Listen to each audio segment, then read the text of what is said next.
archived in the Library of Congress. Twitter has been single-handedly responsible for a resurgence in the popularity of haiku, because if you think about it, Twitter, haiku, they're just made for each other, because it's short. There have been haiku contests. I think Yoko Ono was the judge of a haiku contest that happened a couple years ago. There are people who tweet exclusively in haiku. You may have read about the CEO of Sun Microsystems who submitted his resignation on Twitter in the form of a haiku. And there's lots of literary things happening on Twitter also. It's Twitterature, they call it, or Twiku also. There are people who are writing entire novels, one tweet at a time. You may have heard of the one book, one Twitter thing that happened this past summer. You've heard of the one book, one city thing, where everybody in the same city is reading the same book. Well, this guy from Wired magazine decided wouldn't it be fun if everybody on Twitter was reading the same book. So they chose American Gods by Neil Gaiman. I don't know how to pronounce his last name. But everybody who read it last summer and discussed it on Twitter and used the hashtag 1B1T for one book, one Twitter. And everybody discussed it on Twitter, and then the whole thing culminated with a live chat on Twitter with the author. So that was kind of cool. You know who I think would have really been really, really awesome on Twitter? An author who, if he were alive today, can you think short, terse sentences? Yeah. What? Ernest Hemingway. I just think Ernest Hemingway would have taken to Twitter like a duck to water. If he were alive today, but oh well. Here's another interesting thing that is happening on Twitter. This is a nonprofit organization called Twistery, and they do reenactments of historical events on Twitter, and they're volunteers. Last October they did the Cuban Missile Crisis. So each volunteer started a Twitter account in the persona of one of the major players in this event. So you had somebody tweeting as JFK, you had somebody tweeting as Fidel Castro, somebody was Khrushchev, and they started tweeting as if Twitter had existed at that time. So you see, let's see, what is Khrushchev said Fidel his missiles today, apparently Americans are planning a blockade. This is a great day for communism. Don't rain on my parade, JFK. And you can follow this, and it's really interesting. They even have somebody tweeting as the 1962 media. And they've done already the Battle of Gettysburg and a couple of other things. I think the next one they're going to do, I don't know exactly when they're going to start it, but the next one I think is going to be the Lewis and Clark expedition. So there's a lot of educational things like this happening on Twitter also. And you can go to their website and see what they're up to. And then, of course, there's this guy. Unless you were living under a rock last summer, you probably heard about this brilliant marketing campaign that Old Spice did, where there was like a 48-hour period during which you could either tweet the Old Spice guy, or you could send a message to him on Facebook, and if he liked your tweet, he would almost immediately respond to you personally through a YouTube video. And he actually said something about libraries in one of these videos. Why? Because a librarian named Andy Woodworth tweeted this. Attention library tweets need help with the Old Spice Guide to say a few words regarding libraries. So lots of librarians saw this and started tweeting the Old Spice Guide, and after a while he actually did respond. I'm not going to play this for you, but he did do that.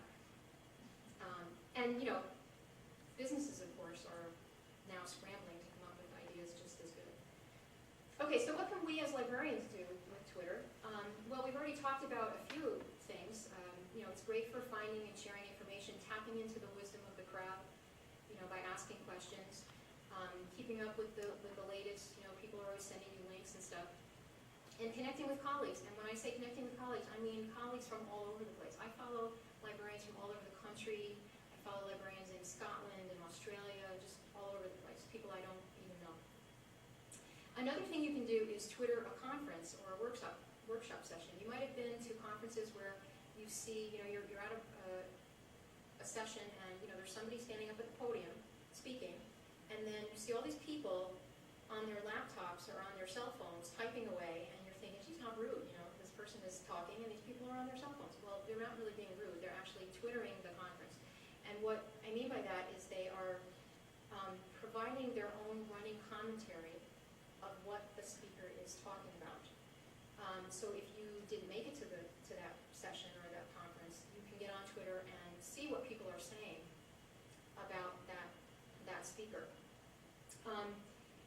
You can also take that idea one step further if you're brave enough, and I have not been, but you can do something called creating a back channel. And what that is you're speaking at a conference, you're standing at a podium talking, behind you is a screen, and projected on that screen are all the tweets that all the people in the audience are tweeting, all their commentary about what you're saying right now.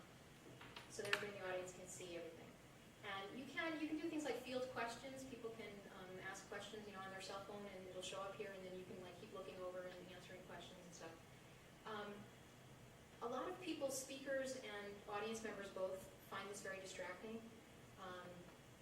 I have not been brave enough to do it, but some people find it very useful. Teachers have been experimenting with this kind of thing in the classroom to get feedback from students, shy students who may not otherwise participate in a discussion, or they're using it as sort of a poor man's clickers, the clickers that students are using in the classroom now.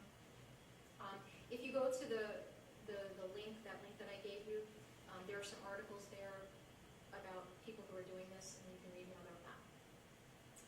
So what can Twitter do for your library? Well, of course, it can be a really great marketing tool. You can advertise your collections, your services. You can supplement other social media. You might be thinking, well, my library's already on Facebook. Why do we have to be on Twitter too? Well, you don't have to be on Twitter too, but Twitter can just be another way of bringing people to your Facebook page. And there are tools that will enable you to post things to Twitter and Facebook at the same time. So you can conduct a Twitter poll or a contest, organize a tweet up. A tweet up is a meetup in real life of people in your Twitter sphere, your Twitter circle, who live locally. So you can get on Twitter and say, okay, we're going to meet at the whatever branch on Tuesday at 8 o'clock, and see who shows up. Make announcements. This is a really good one, because you might be in a situation where you want to say something or make an announcement on your library homepage. But every time you want to do that, you got to call up your web guy and have them add something to the page or change the page. It's kind of a pain. So what you can do, Twitter actually will generate for you a piece of code that you can embed into your web page or your blog, and it will display your tweets. So here's an example of this. This is a library in California, and here's their homepage, and they have their tweets embedded in their page. So now, anytime they need to say something new on their page, all they have to do is tweet, and it will automatically show up on their page. So you're the library director, say, and you're off at ALA someplace, and you're in your hotel room. It's 2 o'clock in the morning, and you're thinking, oh, we're having this event, and I forgot to put something on the web page about it. Whip out the cell phone, tweet it, boom, immediately this announcement is on your webpage, and you never have to call the web guys again for this. It's just there. Here's another example of this. This is the blog that I do for my library, and I have embedded here Socrates. We have this statue of a cat. He's about this big. He's our library mascot, and I tweet as him. He tweets about study tips and interesting websites and things that I hope will be useful for college students. And I've embedded a little widget here that Twitter will generate for you that displays all the things that Socrates is tweeting about. And you can customize these widgets in terms of color and size. You can have it match the color scheme of your page. So that's really helpful. Okay, so how do you get started with Twitter? Well, you go to twitter.com. You start a little account for yourself. And then the first thing you're going to want to do when you get onto Twitter is you're going to want to start finding people to follow. Because if you're not following anyone interesting, it's going to get really boring really fast. So there are many different ways of finding people to follow. Twitter has its own directory of people that you can search for. But there are lots of third-party directories as well. This is a nice one called wefollow.com. And you can go here, and you can type in a word like librarian, or you can type in gardening, or whatever it is that you're into, and find the most influential, in this case we've done librarian, so we generated a list here of the most influential librarians on Twitter. And in a couple minutes I'll tell you a little bit more about how you get to be influential on Twitter. But you can add yourself to this list, and there's other ones too. That handout that I was telling you about, if you go to that link, has a few other ones listed there, directories where you can find other people to follow. Another way of finding people to follow is go to the websites that you like and see if they've got a little Twitter button there. So you want to follow the Palm Beach County Library Association, just go to their page, click on their Twitter button, and you can subscribe right from there and start receiving their tweets. It's a really nice page, by the way. The Dade County Library Association is very jealous of it. Okay, so now we can talk about just a couple of basic things that you need to know if you want to start with Twitter. And the first thing is to retweet. Retweeting is kind of like the backbone of Twitter. I mean, this is what makes Twitter really, really good. And all it is repeating a tweet.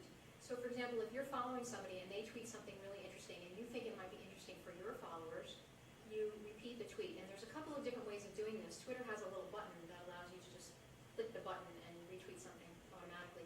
But there's also sort of the classic way of doing it, which is this way.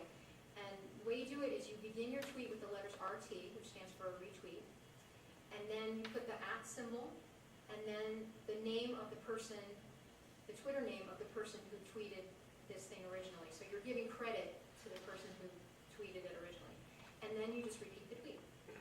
And usually it's good form to repeat it exactly the way it was. But if you need to edit it, you can say MT for modified tweet, and then that alerts people to the fact that you've altered it somehow. And then that gets retweeted. This, by the way, is how you get to become influential on Twitter, because it's kind of an honor to be retweeted, because it means some people, someone thinks that you're interesting. So the most influential people on Twitter are not the people with the most followers, they're the people who get retweeted the most. We talked a little bit already about hashtags. This is who knew? The archivist at Miami-Dade College, a guy named Rene Ramos, tweets exclusively in haiku. I never knew that he was a haiku poet until I started following him on Twitter. But every time he tweets a haiku, he adds the hashtag haiku and also the hashtag twaiku to his tweets. Now, you don't have to turn something into a hashtag. You don't have to put a hashtag in front of a word to make it searchable. Any word in any tweet is searchable. But if you do put the hashtag in front of the word, what that does is it automatically turns that word into a hot link. So if I want to see other haikus on Twitter, if I'm looking at this and I want to see other ones, I can just click on haiku, the word haiku there, and that takes me, it automatically performs a search for all the other tweets that have the word haiku in it. There are some hashtags that are prescribed that people know about ahead of time. One that you'll see a lot is the Follow Friday hashtag. Somebody decided that Friday is the day that everybody should get on Twitter and recommend other people to follow. So on Fridays, a lot of times you'll see tweets that have hashtag Follow Friday or hashtag FF, and then suggestions for interesting people to follow. So this is one that I did. If you're into Second Life, follow my friend Eero. Eero's this guy in Finland who tweets a lot about Second Life. And notice I also put the hashtag in front of the word Second Life and turned that into a hot link as well. And then the next thing you're going to want to get a grip on is @replies. I started telling you a little bit about @replies when I was showing you my Roger Ebert example. This is also a little bit confusing when you first start out with Twitter, but in this example, you can see when Roger Ebert answered me, he started his tweet with the @ symbol and my Twitter name. And by beginning the tweet with this, he has turned this tweet into something called an @reply. If you go to his Twitter page, you would see this. But if you were somebody who was signed up to follow him, if you were one of his followers, you would not receive this. You would not receive this in your Twitter stream. Twitter will not deliver this to you. And the reason for that is because it's only one side of a conversation. The only way that you would see both sides of the conversation is if you followed us both. And it's very unlikely that the people who follow Roger Ebert are also going to be following me. So Twitter